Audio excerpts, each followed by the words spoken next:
Hi, I'm Sue Greenwald with awakenstories.com. I'm here doing another video in this series of Becoming Awakened, and this time I'm with Susan Hayward. Hi, Susan, how are you? Hello, I'm very well, thank you. And you're in London. Yes. So we had a little time zone conversion math problem this morning. Well, yeah. So Susan, tell us a little bit about your childhood background, how your parents raised you, how your family household was, if there was any religious upbringing. And I'm really looking for like belief systems, customs, or whatever, like kind of give us a little bit of an overview of that. Right. It was very mixed because my mum was Jewish, my dad was Greek Orthodox, my stepfather was Catholic, his mother was Gregorian, so I had quite a variety around me, but none of them really taught me anything. And I only learned things when I went to school, which was Church of England. Okay, so they had their belief system, but they didn't really try to make you follow any of their rituals or their beliefs. They just like lived. But did you like go to church on the holidays probably then? No, the only thing, Mum used to kosher the meat, and I used to have to help her with cooking, so I got involved with that, where we saw for half an hour, etc. Okay. So I know you are one of those people that like to write. And you have to be. So basically, tell us what happened. Like your mother and your parents divorced, your mother got remarried. You probably moved a couple times, it sounds like. And there wasn't really any religious upbringing at all. No. Did you have any, we'll call them unusual experiences as a child? Dreams, visions, interactions? I had a lovely interaction. Sorry, I still find it difficult to speak clearly. I had an interaction when I was about 9, and I had to make a very important decision that was going to affect the whole family. So I went up to my bedroom, I prayed like mad, and I looked out my window and I saw the old-fashioned tub aerial on the roof of the next house. So for some reason I said, look, if the answer is going to be yes, bend to the left. If it's going to be right, bend to the right. There was no wind. It was standing upright. Right. And suddenly I just saw it bend to the left. So I was a bit disappointed, but I went back downstairs and I said, yes, it's okay. And I just felt that I was going to be looked after from then on, and things improved. Right. Okay. All right. And then what happened in your life? So you were a child, and we go through time. What happened after that, spiritually, religious wise, whatever happened in your life that was of event worthy note? The biggest event was having a son and then trying to decide what religion to bring him up in, because I believed in Jesus, but Jesus was Jewish, but I didn't know much about the Jewish religion. And one day there was a knock on the door, and just before that I'd said I'd never be Jehovah's Witness, never, no. Anyway, they knocked on the door, and I'd been reading Revelation and got scared silly by that, and I visioned in my head about if everybody got rid of weapons and they sorted out the food shortages and all the different things that we go through to make the world better, and I saw myself helping to organize it. Right. On a soapbox, literal soapbox, which was weird. Anyway, I opened the door to this woman, and she jabbered away in Greek, and I couldn't understand a word she said. And when I told her I was English, she gave me a book and magazines and explained she was Jehovah's Witnesses. And I thought, uh-oh. Anyway, I took them because I'm always curious, read through everything, got my Bible, went through, checked all the scriptures. And I thought, wow, this is the truth. And that's what they called it. So I still had a couple of queries. I didn't agree with the reasons for divorce. I was separated at the time. And I didn't agree with blood transfusions, not having blood transfusions. So I kept having a Bible study every week. I went to stay at the Bethel sometimes during the day, and I just sat in the library. And if you can see the library behind me, my books behind me. Right. The library was just cut. The books were wall-to-wall books. And I went from one end to the other. I knew more about their religion than the other witnesses by the time I finished. Right, right. And I got baptized, came back to London, got baptized. And I fell away a couple of times because life and pressures and things. Right, right. And then I moved to South Woodford, and I met my last husband because I'd been married before. And I said, if we're going to get married, I want to do it as a witness because I thought we had more chance of it lasting, which was a daft thing to say, but still at the time. And he started studying. I started going back to meetings. He had to move out the house because we couldn't live together until we were married.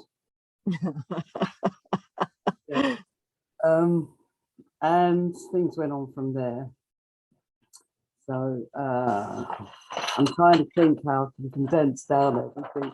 I don't know if you want me to just outline some of the witnesses' beliefs, because not everybody knows what It would be good just to have a few, but so you felt strongly that you needed to have a religion when you had your son, and you felt that you had to have a religion when you got remarried. And the best. Yeah. I wanted the best. I didn't want any old religion. I wanted the truth.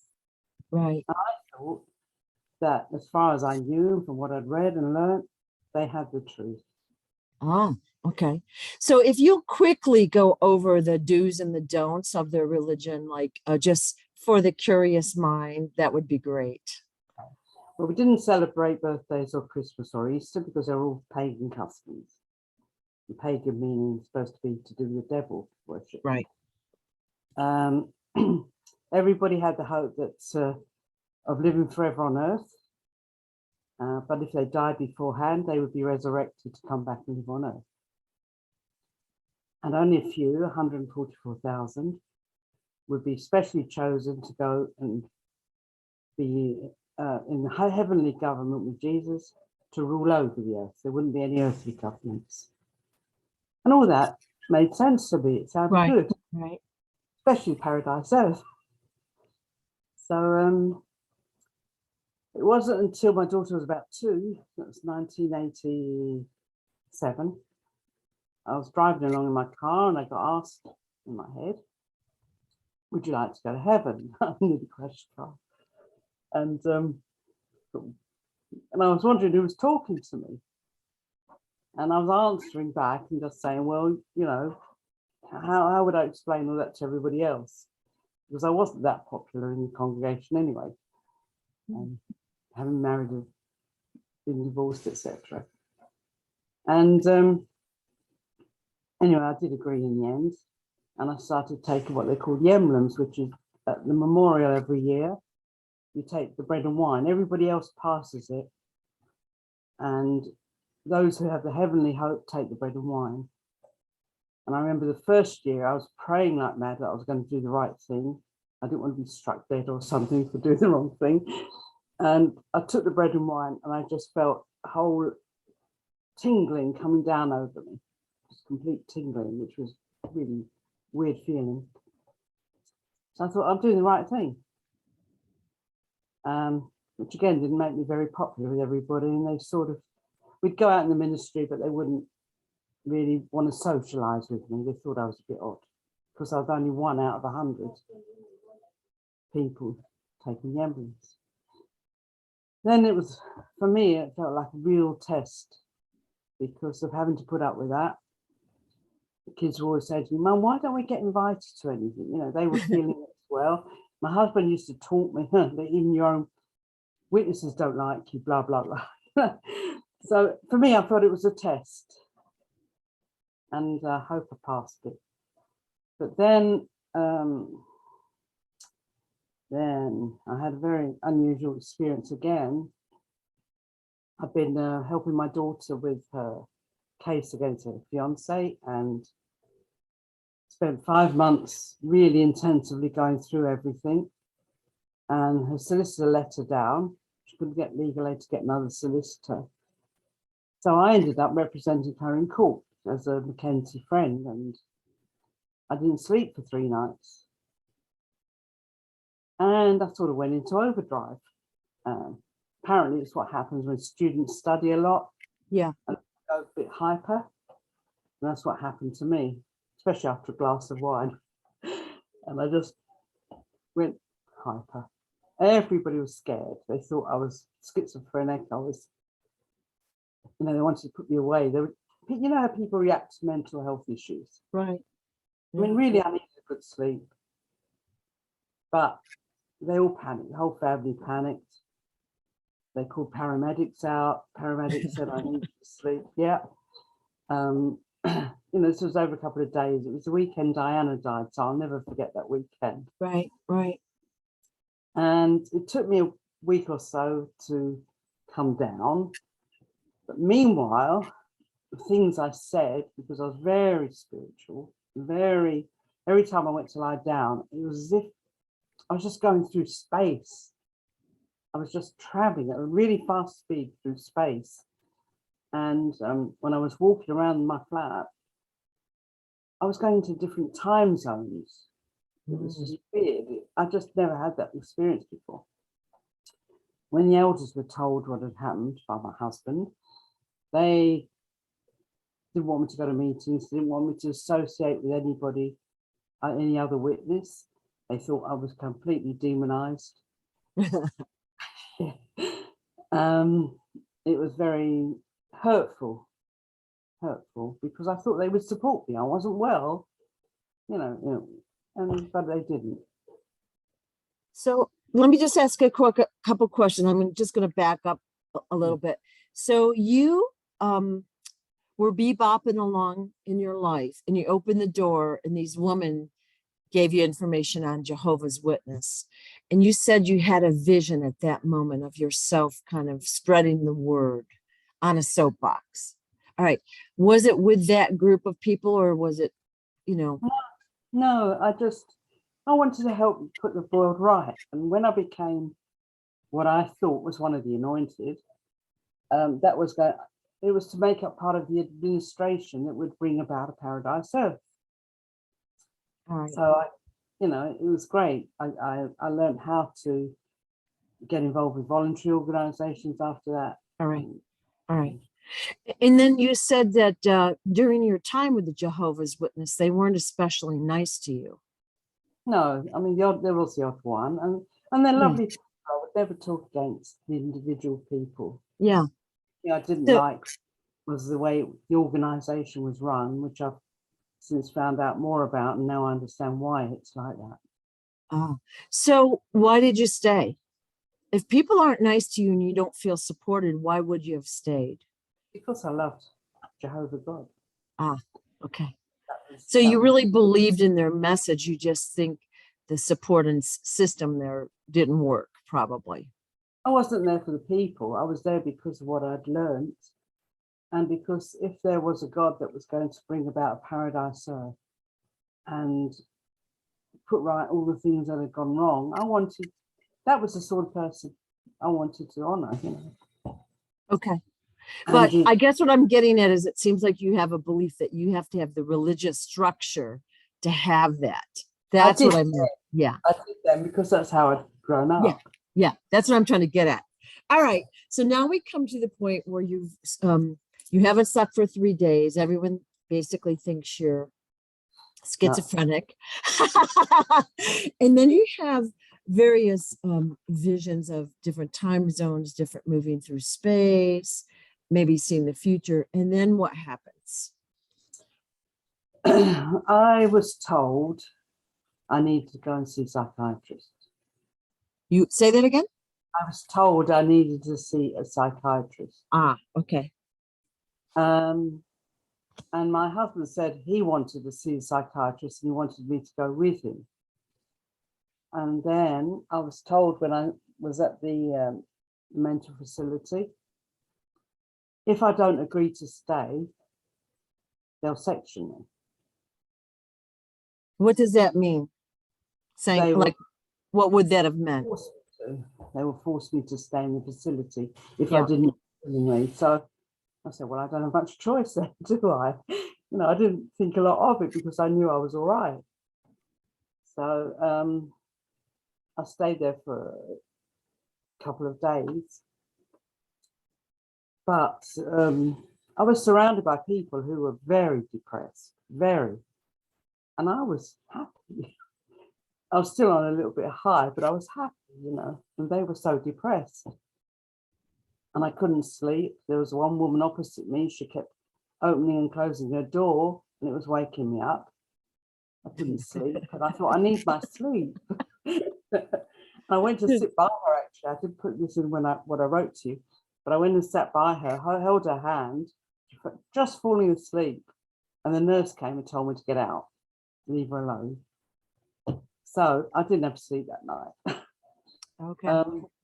So I rang my solicitor the next day and I asked him to find out if I'd been sectioned because they weren't going to let me go home. And he said no. So he said, get someone to pick you up and get out of there. Yeah. So I did. I got a friend to pick me up, grabbed my stuff, and left. But I was told by my husband that if I went home, he'd put me back in there again. So I couldn't go back home. Wow. Yeah. So I went to stay with a friend in Ilford. She was a bit wary, obviously, because I was a bit hyper. And she was a bit messy. And I was cleaning up everything just to, you know, I had this energy. I used to go to congregation with her because she was a witness. And none of the congregation could understand why my own congregation weren't supportive of me. And I went to another congregation in Leytonstone, and they felt the same, but they'd been told by the elders that apparently my husband thought I was a danger to the children. He took me to court. He got a injunction out against me. And he actually tried to get my flat, take over my flat. So I was really on my own, and my family wouldn't talk to me. They were all there. They all said to me, if you don't go back into that facility, we're not talking to you. And they didn't. They didn't talk to me at all. And really all I needed was to sleep. Which I did, and I got back to normal. But while I was away from home, I had no money, no car. I was stuck. And I got involved in the voluntary sector. I'm sorry, I didn't hear you. I got involved in the voluntary sector. Okay. I started a magazine. Okay. And I started looking into all the different charities and local groups around, and that kept me occupied. I taught myself how to do desktop publishing and kept myself busy that way. I couldn't go home. Okay. And I couldn't see the children without supervision. So, yeah. Okay. Well, fast forward, then what happened? Eventually, I got back home. But I didn't go back to any meetings. I couldn't. I just felt there's something wrong there for people to treat me that way. There's something not right there. They're not good. No, that's not how you treat someone who is your fellow believer. You know, Okay. I just couldn't go back to meetings. Right. But I still had my love of God, and I still believed a lot of the things. Fast forward, in 2006, I went to Pasadena. I went to one of Harv Tieker's Millionaire Mind intensive seminars. It was 4 days, I think, and it was really very, very intensive from first thing in the morning till late at night. And I told people how I got there because I'd been on income support. I had no money. And when I told them how I got there, how within 3 weeks, the girl that told me that I was going with her disappeared off the face of the earth. Nobody could get hold of her. But within 3 weeks, even though I had no money, I suddenly found that I had my money for my fare, my room. You know, I could go, and I even had some pocket money. Right. So I got there, and when I told people how I managed to get there, they said, oh, "You got to watch The Secret." I go, "What's The Secret?" "You'll know. When you see it, you'll know what I'm talking about." So as soon as I got back, I watched the film The Secret, which was all about the law of attraction. And that was a real eye-opener, because then I thought, this is how Jehovah is going to bring about the paradise earth. It's our minds, it's how we think. If we want it enough, we will make it happen. So I was wondering how we're going to get enough people to make it happen. You know, so I set up another website, because I've already been running one. Right. Residents associations all around the UK. So I was doing my community work that way. And I thought, if I set up another one, I'll set up one called Creating Paradise. And the idea was to link up with people around the world who were doing their bit to create this paradise. But it was a lot of work. And Yeah. helped me, plus run the other one and do everything else I had to do. So then the more I kept praying, I can't go to meetings. What do I do now? Do I have the heavenly hope still? Do I not? Where do I stand? Because I was in limbo. Right. What I kept getting in my head was, wait and see, I'll show you. I'll show you everything you need to know. Okay. But am I going crazy again? What's happening? Anyway, I kept myself busy. And as I learned more, things began to become clearer. And then we had the lockdown, and I started listening to people like Charlie Ward and others. Yeah. And I saw Nicholas Veneman on Right. his, Right. yeah, I watched him and Smarty, their interview. Wow, that was real eye-opener for me. I want to cry, but I started watching the Jedi sessions and learned how to use the pendulum. And all the things that I'd been thinking, why did I feel the way I do? Why do I feel that I don't belong here, that there's something else that I'm missing? What is it? I started asking the pendulum all these questions. And I'd come across a book years ago, and I've still got it, about a chap who thought he was a walk-in. But I've just put it to one side. I didn't know much about it, and I didn't really do anything to find out more. So I asked the pendulum, was I a walk-in? And it said yes. And I thought, what does that mean? So then I had to look it up to see what that meant. And then it seems that while I was going through a very bad patch in my marriage, and I even had health problems, I was suffering from chronic post-viral fatigue, but it wasn't diagnosed at the time because nobody recognized it. So I'd do things and I'd collapse for 2 or 3 days. And I got to the stage where I was left on my own. My husband walked out, and I was left with the 2 girls. And I was so ill, I had no support from anyone, because at the time I was still a witness. And I just wanted to sleep. I just wanted to sleep. I didn't want to die, I just wanted to sleep. Right. Right. I took an overdose and woke up in hospital. But from that time on, I never felt really the same inside. I did all the things as myself, as I did, but there was something not quite right, but I couldn't put my finger on it. I felt very emotionally detached, and I thought that it was just, I didn't even know what it was. So when I asked about being a walk-in, because I had that suspicion that I might be, And when it was confirmed with the pendulum, so then I asked more questions and more questions. And I got to know who my higher self was. And I thought, this is crazy. You know, it's me. I'm housewife in Essex. You know, I'm nothing special. So I got it confirmed by a couple of other people that I was telling the truth. And I started writing. I'd already started writing in 2018. So I went back to writing because I had to get all these thoughts of what I was learning out of my head. Right. And why I was, because for my kids, because I tried explaining to them. They thought, oh, mum's going a bit doolally again. And I said, no, I'm not. I'm trying to explain to you. And then my daughter said to me, well, we did notice there was something a bit odd about you, mum. You weren't the same as you were before. So I said, well, what way? So they said, well, you were a bit distant. You were still loving and everything, but you weren't, there was just something different about you. But they never told me at the time. So it's only now it was coming out. So anyway, so I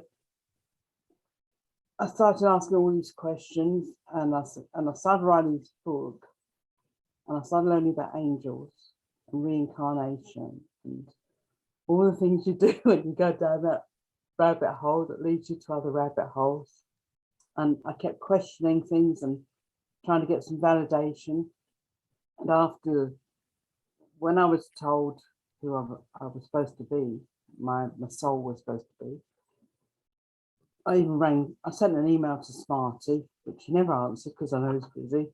So I rang him. I rang him and I said, look, did you read the email? And he said, yes. I said, well, is it true? No, or is it my imagination? He said, no, it's true. So I said, well, what do I do now? He said, well, wait, you'll be shown. Yeah. And we left it. So then I carried on and carried on writing and finding out things which were fascinating. But I couldn't talk to anyone because nobody wanted to know except for one friend. So it was very frustrating because sometimes you want to get your head around things and does it make sense? And, Right. You need a support group. Right. But I didn't have anybody. I just prayed again or talked to my higher self. We had some good conversations. And then in September last year, I had a stroke. And that was a big shock because I thought I'd do so well. But at the time, I'd been sewing like mad for people because I was doing dressmaking and alterations to get some extra money in. And one client was a real pain. And the stress of it, I suppose, plus all trying to write and trying to do things, I ended up with a stroke.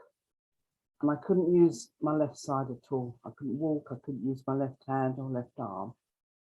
And I was in hospital for about 7 to 10 days, I can't remember now. And I had to have carers. It was a real blow. But meanwhile, a couple of Jedi did some healing for me. I was taking the holograms for the no stroke. I took that straight away. As soon as I realized I'd had a stroke, I was drinking and using that. I even told one of the nurses in the hospital about the hologram. I was telling everybody. I mean, that's what I got from being a witness. You know, you just witness to everybody. Right. I told one of the nurses, he said, oh, I know about them. I said, you do? He says, yes, my friend was been telling me. Oh, So how exciting. Yeah. Yeah. And while I was in bed, I'd been put in a men's ward with 3 other men. I was the only woman in the ward. And they'd all had strokes. So I did some healing there. And slowly they're starting to go home and I'm still stuck there. Right. And I was put in a woman's ward. So I thought I'd do the same thing there. I'd do some healing. And then I got sent to another hospital.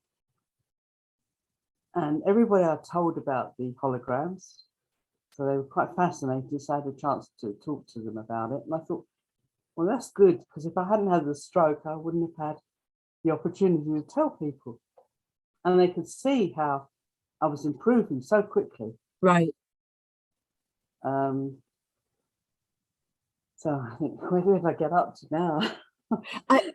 Honestly, if you didn't tell me you had a stroke, I wouldn't have known. No, I'm a lot better. I Yeah. still can't walk properly. I still can't use this arm properly, and I'm still not typing 70 words a minute the way I used to. Right. I'm doing it mostly with my right hand, and I'm trying to get more movement back, but I'm not going to be beaten by it. Well, you're one of the lucky ones, especially going into the hospital, in 2021 when there's a big agenda there. So you're very lucky. Oh yeah, they want to give me a COVID test, Of course. All sorts of stuff. yeah, and I wouldn't have an injection. Yeah. So I'm not very popular with my. Of course not. Yeah. So basically then you've transitioned from Jehovah's Witness to like a more spiritual belief system. And I guess that's the way we could say it. And so you participate in the Smarty Jedi group. You're using the holograms and the frequencies and the products to heal. And you now have a belief system there. And I've ordered a wand. Yay. Yay. Yeah. One of the Jedi's actually bought this for me because I didn't have one at the time when I first went on and spoke to Smarty on the Jedi session. Right. And she offered to buy me one in a sale. So I put my little. That's excellent. And I see a lot of the Jedis are going around doing healing, and some of them actually give the bracelets or the charms away, which is extremely generous. And like some people are putting together little packets of the free Holos, and some people are putting them out in public places, so that brings the vibration of that area up.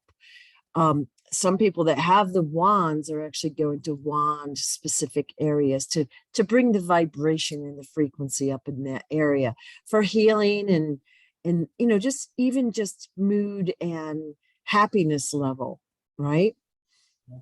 Which is important because when you are a lower vibration, that's when illness and injury hit, right? My immediate I'm staying with my daughter outside London because she's home all the time and she can look after me. Right. And I go back home every now and then.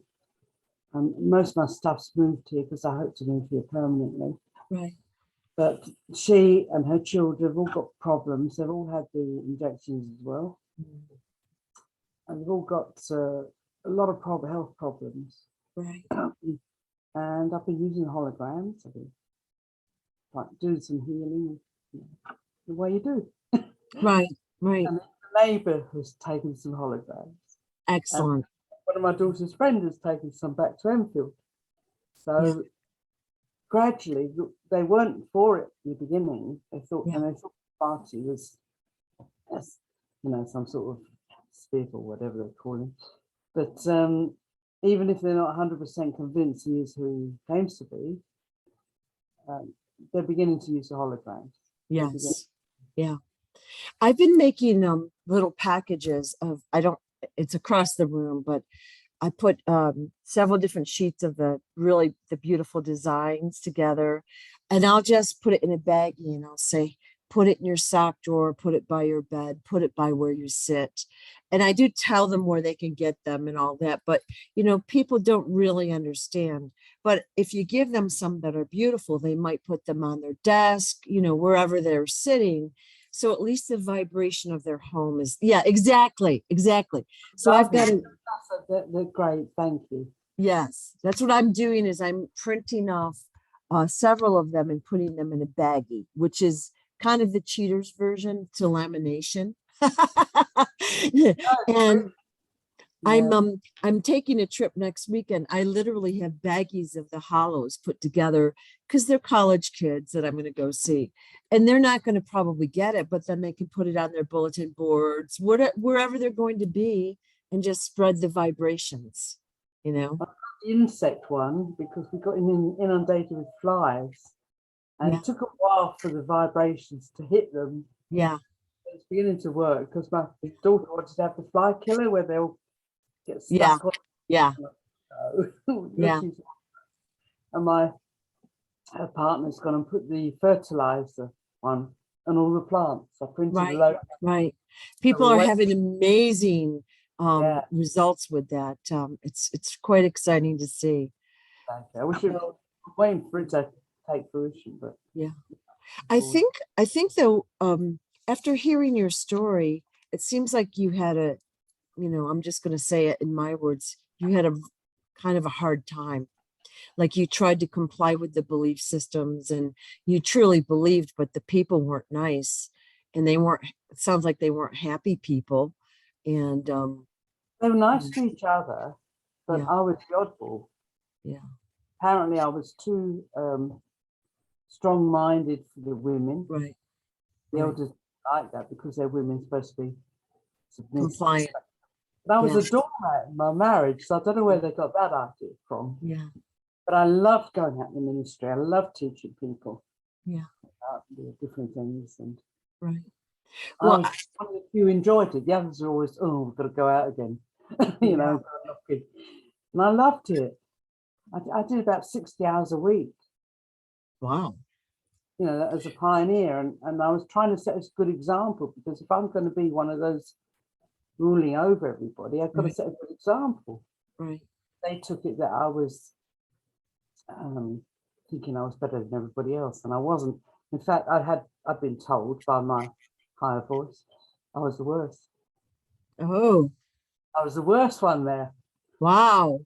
Well, I wouldn't go there at all. I wouldn't go there at all. You know the story of David, how he came to be anointed as king in the Mhm. Bible. Story where he was the youngest and the most inexperienced.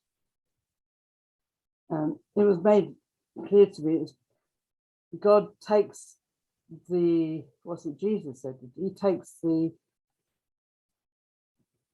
Innocent. rejects, Oh, the right, ones that aren't considered good necessarily, and turns everything around. right, right. Yeah. And Okay. that's how I felt, that I was one of the worst. All right. I didn't mind that. I mean, I didn't think I was anything special. And that he was going to make me into something special. And I was waiting for that. I'm still waiting. Well, I view people this way. Imagine we have a very complex, puzzle. Okay. We don't know what the picture looks like, but it's really complex. Each person is a piece of the puzzle. So when you put the puzzle together, each person is vital to the overall picture of the puzzle.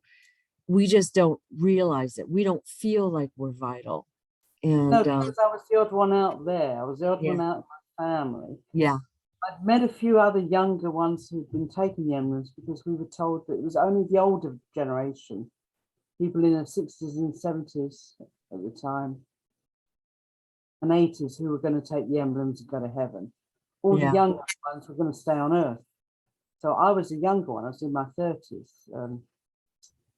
30s. I was a bit older than my 30s, I think. yeah, Yeah, 40s. So, but I met some others, and we all had the same problem. We weren't believed. We weren't accepted. right, I don't know what's happened to them now, anyway. But I know I wasn't the only one who felt like that. right, It's come out, and now I've seen what's been going on around the world. Everything's happening the way that they said, up to a point, because there's never a complete truth in it, any of the religions. There's only right. bit. Everything's happening. Everything's coming true. We know it's all. The ones that are awakened, we all know that what's happening now is Right. creating this earth. Right. Well, I wouldn't say it's those religious ones that are any better than anyone else. And I think that's one of the points I wanted to get across, is that sometimes the religious structure does not support the individual, because if you do not believe what the rules and regulations that they want you to believe, then, you feel like you're not part of the group that, No. is of the light, if you will. And I And learned that Jordan Maxwell, I looked at a lot of his work, and he was explaining they're all businesses, yeah, all the businesses, corporations. And it was such a shock, because my sister is still a witness in her family, and they won't really talk to me more than they have to. Yeah. I certainly can't tell them what I believe now. Yeah. But when I found out that they are one of the richest companies, religious companies in America, really rich. And yet it annoyed me because all the congregation would contribute to the building of a kingdom hall. Right. Exactly. Yeah, and it would be sold and they wouldn't get any money back. Right. It all went Right. into coffers. And as I'm learning these things, and I feel so sorry for people for being so misled, because they're so, Right. what's the word? They want the truth. They want to think of something better, have a better world. Right. And we want to be part of a better world. So you're not going to get it as being one of Jehovah's Witnesses or any other religion. I think what sounds like the way to go here is to live your best life, to live as happy and as healthy as possible, and to lead by example. And then people will come and say, what are you doing? Why are you healthier? Why are you happier than, we are? And you can say, well, I'm using these products, I'm using these Holos, I believe this. And I think that that's going to be revealed to them pretty soon anyway. The living That, testament is we are yeah, living testaments, and we're practicing what we preach. right, We don't exactly. preaching. Yeah. I will say everybody's got their own journey. So if people are still affiliated with religions, we shouldn't even condemn them because they're on their own journey. Of course.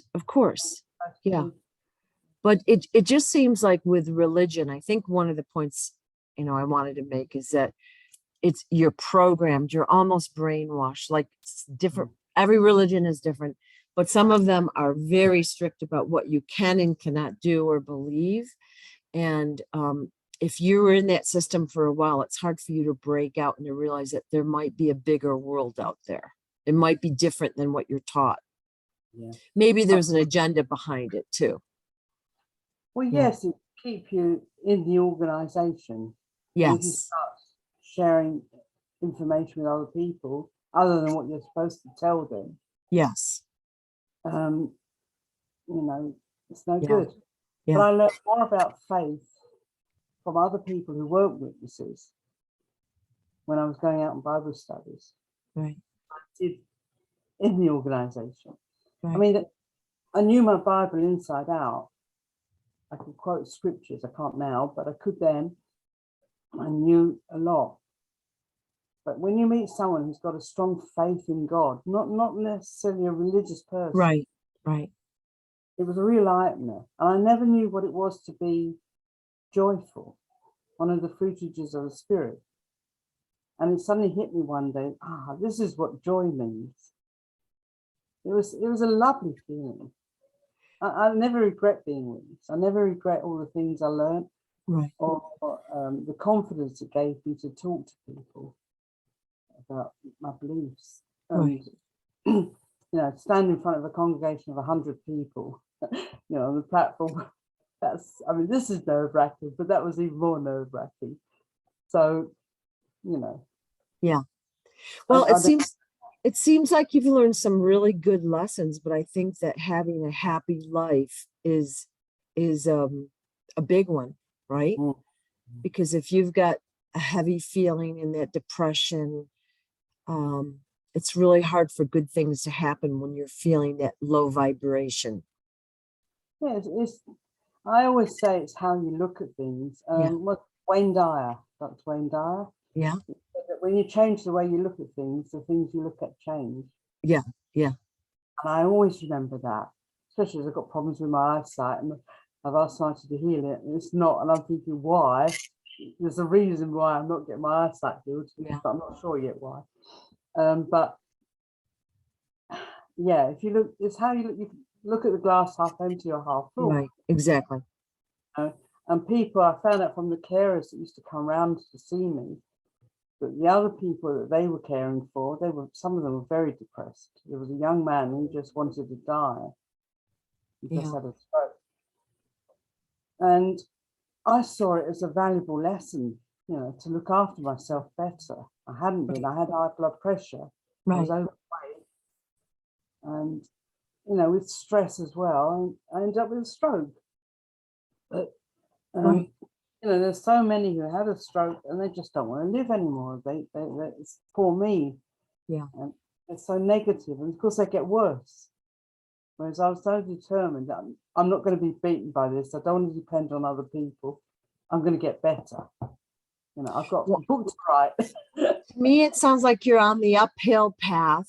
You know, you see the light at the end of the tunnel, and you're doing so much better. And you know, you've learned a lot of great lessons, and I want to thank you for sharing your story with us. It's very interesting. But I think the main thing is mental health problems have always been, people that have any mental health issues have always been stigmatized. Right. And they call it the mental charities, mental health charities, the Cinderella of the. Yeah.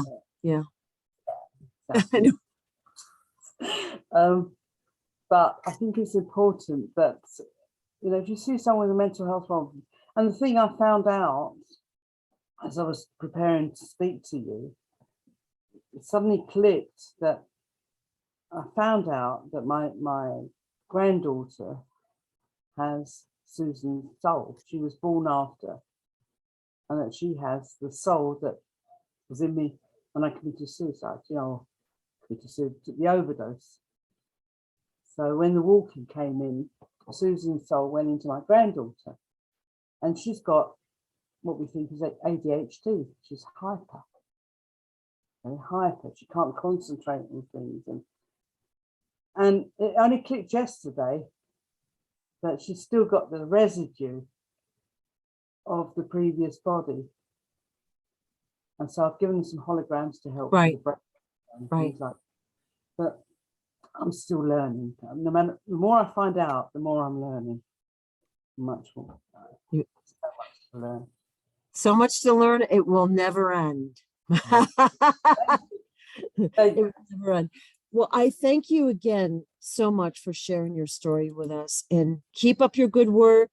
Keep up the frequencies. Keep up the vibration. And you carry on too, because all right. I wish I could do that. I'm sorry. Go ahead. I wish I could do that. I mean, I'm, you know, just seeing what you're doing. A few years ago, I would have been trying to do the same sort of thing. Yeah. But no, it's brilliant what you're doing. Thank you. Oh, thank you so much. I enjoy it. So it's so exciting. And I'm a people person. I love talking to people and learning their story. So I agree. All right. Thank you so much. Blessings. And you. Bye-bye.